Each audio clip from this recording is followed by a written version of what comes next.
Morning friends मो निदटा ए भांगिला न उठी लात गोईठा कौन नहीं कौन खाया पड़ता ऐसा ही होता है। कारण समय चक्र रे बाजी सारी 10 घटिका ऊपर माने 11टा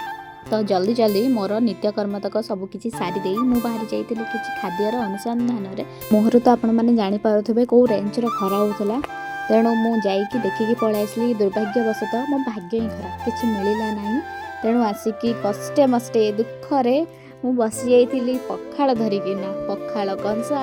आलू भजा खाई पेटा ठंडा कर सारा पर गमन करी रोसई करने अभिमुखे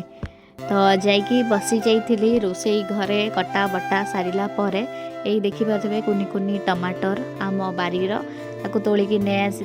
तरकारी बसई सारापर दीर्घ 2 घंटार अक्लांत परिश्रम पर मु पलि आसली एपटे टिके बसियापाई गोटे माजा बोतल धरिकी देन तरकारी मोर तो एपटे हो जाइथिला सजासजी सरिला पर खाया बाड़ी की मुझे नहीं आसी देन खायापाई बसी जाइली तो खाइबा तो मते बहुत ही बढ़िया लगिला जेहेतु मु रांधीची ना भल केमती कहबेनी तो एटा थिला मिनी ब्लॉग।